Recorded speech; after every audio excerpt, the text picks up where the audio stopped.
Bonjour, je vous présente Trespass. Alors ici, un Planet 70s, VFR Foxtrot, c'est une chaîne sur YouTube que vous trouverez. Je crois que ça a été mon premier abonné, ou pas loin des premiers. Il m'a toujours encouragé dans les vidéos. Eh bien, je vous encourage à aller regarder les siennes, notamment cette Planet 70s et Planet 60s, en espérant qu'il fera Planet 80s. Si vous aimez Louis de Funès, vous serez comblé. Si vous aimez les vols en simulateur de vol, vous serez comblé. Si vous aimez les beaux paysages, vous serez comblé aussi. Voilà. Bonjour à toi, mon cher VFR Foxtrot. Foxtrot, il me semble bien que c'était du langage de Sibi, ça. Enfin bon, quand j'étais jeune, je sais plus, mais il me semble. Voilà. Alors, revenons à notre Trespass, qui n'est pas un mouton. Donc, ici, vous avez un tableau de jeu et chaque joueur a les chiffres entre 0 et 9. Alors ici, j'ai perdu le 9. Donc, j'ai mis un 6 à la place et celui-là, je l'ai transformé en 9.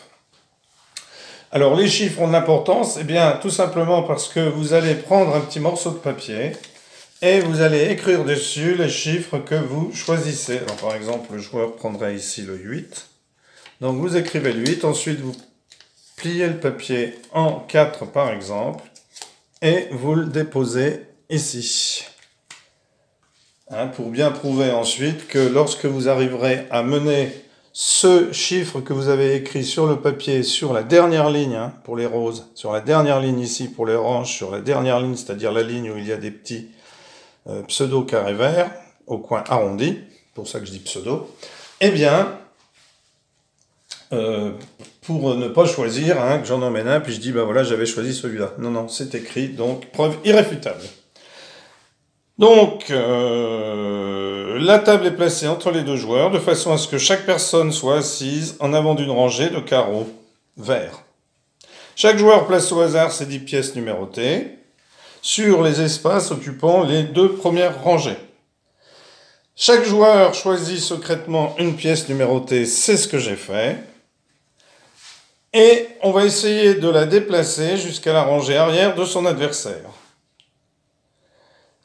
Le déplacement des pièces. Une des caractéristiques surprenantes de ce jeu, c'est qu'un joueur peut à son tour choisir de déplacer une des pièces de son adversaire au lieu de déplacer une des siennes. Les pièces doivent toujours être déplacées à l'avant ou sur le côté, mais jamais vers l'arrière. Et ni en diagonale.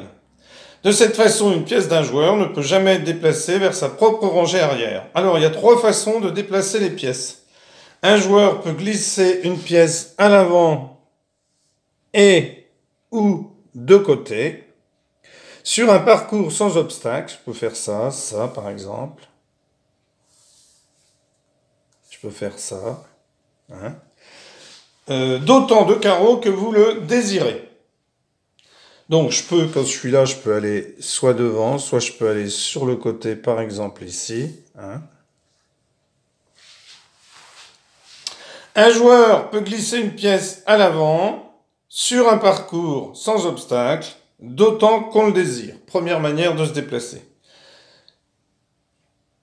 La deuxième façon, c'est que l'on peut sauter par-dessus des pièces.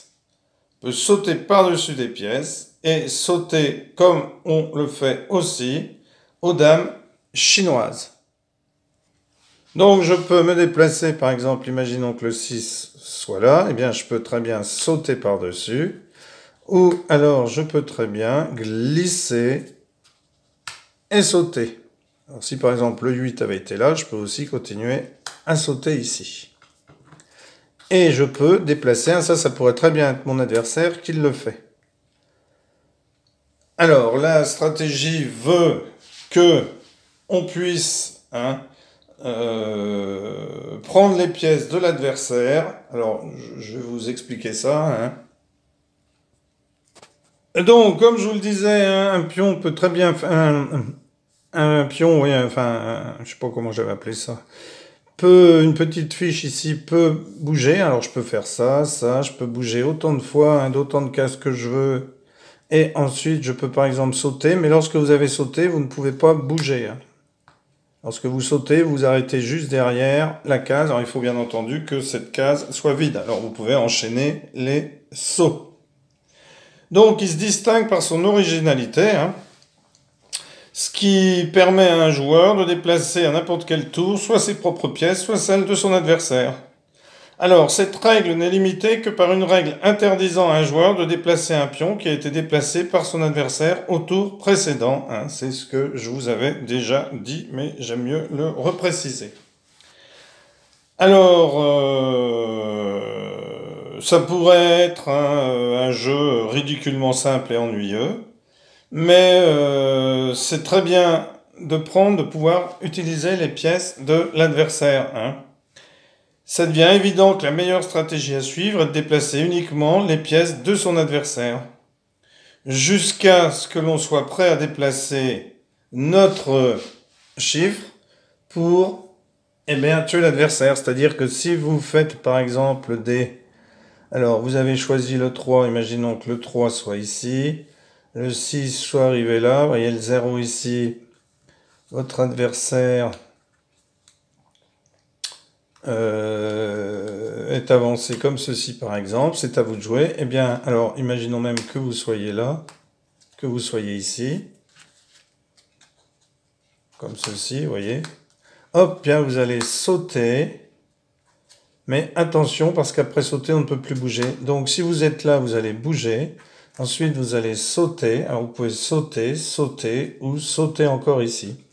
Et vous allez, alors je vais faire ça avec le 8 parce que le 3 c'est pas intéressant. Donc par exemple je glisse, je saute, je ressaute, je ressaute. Ou alors je glisse, je saute, je ressaute. J'atterris sur la case de mon adversaire et je lui dis, eh bien voilà, j'ai gagné la partie. Et vous ouvrez votre papier pour montrer que ce soit le 8. Donc vous pouvez essayer de bouger ceux de votre adversaire pour vous fabriquer, si vous voulez, un chemin pour y arriver. Donc en règle générale, les joueurs déplacent les pions de la rangée arrière de leur adversaire, ce qui crée des espaces qui seront accessibles à plusieurs de leurs pions. À ce stade-là, un adversaire peut tenter de jouer défensivement en déplaçant latéralement un pion de sa rangée arrière, mais cela ne fera que retarder l'inévitable. La meilleure stratégie consiste donc à déplacer immédiatement l'un des pions de son adversaire vers la rangée arrière, en pariant que le pion déplacé n'est pas celui que son adversaire a sélectionné.